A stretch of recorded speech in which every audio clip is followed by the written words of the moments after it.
Halo teman-teman, sebelumnya selamat pagi. Di sini kami dari kelompok 4 akan mempresentasikan mengenai pendekatan konseling spiritual yang beranggotakan Ragil Alif Maulidio dengan NIM K31160052, Nurul Azizah Nuraini dengan NIM K31190064, dan Tamara Salsabila dengan NIM K311980. Materi yang akan kami sampaikan yaitu mengenai 1. Pengertian konseling spiritual, 2. Tujuan konseling spiritual, dan 3. Metode dan teknik konseling spiritual.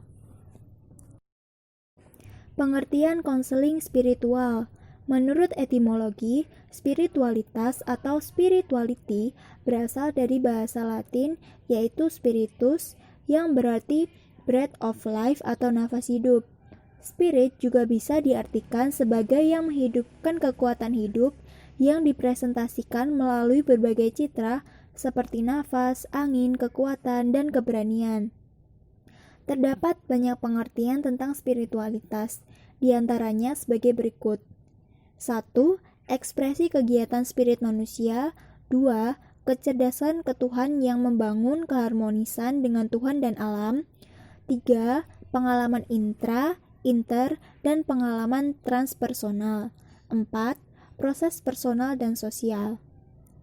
Sedangkan dalam konteks bimbingan dan konseling spiritual diartikan sebagai proses pemberian bantuan kepada individu agar memiliki kemampuan untuk mengembangkan fitrahnya sebagai makhluk beragama atau homo religius, berperilaku sesuai dengan nilai-nilai agama, dan mengatasi masalah kehidupan melalui pemahaman, keyakinan, dan praktik-praktik ibadah ritual agama yang dianutnya. Tujuan konseling spiritual. Tujuan umum dari konseling spiritual adalah untuk memfasilitasi dan meningkatkan kemampuan klien untuk mengembangkan kesadaran beragama atau spiritualitasnya dan mengatasi masalah-masalah yang dihadapinya, sehingga dapat mencapai kehidupan yang bermakna. Kesadaran beragama atau spiritualitas klien yang baik diyakini akan berpengaruh secara positif dan fungsional terhadap aspek-aspek kehidupan pribadi lainnya.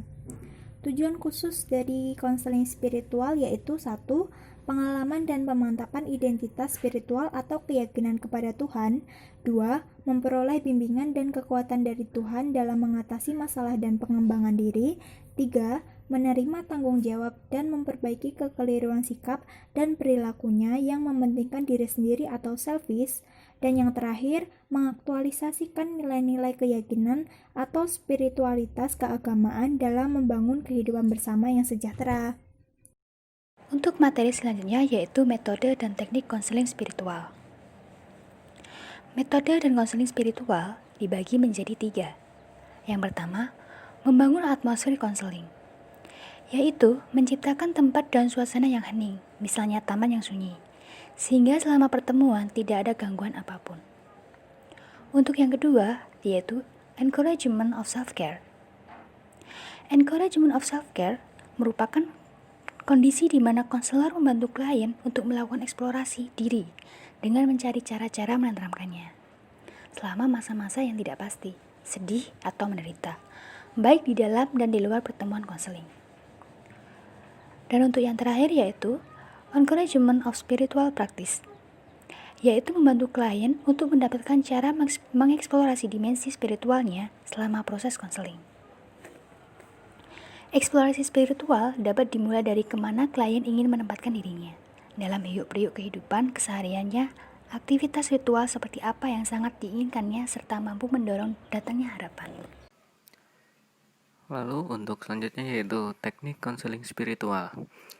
Untuk yang pertama di tahap religious practice ada 1 yaitu meditatif, yang kedua religius, yang ketiga petitionary. Lalu yang selanjutnya general practice, ada yang pertama biblioterapi, yang kedua focusing, yang ketiga menulis jurnal, dan yang terakhir religious and general practice, usaha untuk mengawinkan dua cara teknik sebelumnya. Lalu dalam religious practice Religious practice menurut Poyurna dan Pendleton ada 4 tipe doa, yaitu 1. Meditatif, berhubungan dengan ibadah, being in God's presence, ritualistic, maksudnya doa dilibatkan dalam ritual. Yang kedua, petitionary, meminta sesuatu yang khusus. Dan yang ketiga, collegial, konselor dan klien sangat sesuai secara spiritual dan menggunakan doa tanpa konflik dengan lembaga yang memiliki kebijakan. Membaca kitab suci. Aktivitas ini juga merupakan bagian dari konseling atau religious biblioterapi. Hal ini sebaiknya diketahui sejak awal sebab akan sangat mungkin membantu klien. Lalu komunitas religius. West menyarankan agar konselor juga dapat bekerja akrab dengan tokoh agama pada komunitas yang diinginkan oleh klien untuk menghindari kesan yang tidak profesional. Maka tokoh ini dilibatkan dari perspektif bahwa ia seorang ahli dan komunitas agama tersebut dan menjadi tempat untuk berkonsultasi. Untuk di sini general practice itu ada 3 tadi, yaitu biblioterapi, focusing, dan knowledge journal. Untuk yang biblioterapi, ada kegiatan ini yang dimaksud adalah sebagai suatu proses healing menggunakan buku-buku materi bacaan yang dapat membantu klien. Untuk selanjutnya bisa kalian baca sendiri untuk dari tahap biblioterapi.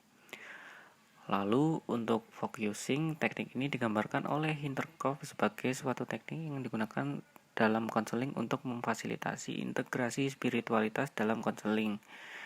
Untuk teks selanjutnya juga kalian juga bisa melihat di PowerPoint. Lalu untuk menulis jurnal ditulis untuk membantu klien mengeksplorasi dimensi spiritualnya dengan kebebasan dan rasa aman. Untuk penulis ini tidak menggunakan aturan-aturan tulisan bersifat spontan, karenanya harus sederhana, 2 atau 3 halaman. Jangan diperbaiki secara diulang, biarkan secara natural, seperti itu. Lalu yang selanjutnya, religious and general practice. Teknik ini merupakan sebuah usaha untuk mengawinkan 2 cara di atas. Contohnya, meditasi bisa sekaligus berfungsi untuk relaksasi sambil melakukan imagery atau berhayal. Baik, itu sekian presentasi dari kami. Apabila ada pertanyaan bisa langsung ditanyakan kepada kelompok kami. Terima kasih. Wassalamualaikum warahmatullahi wabarakatuh.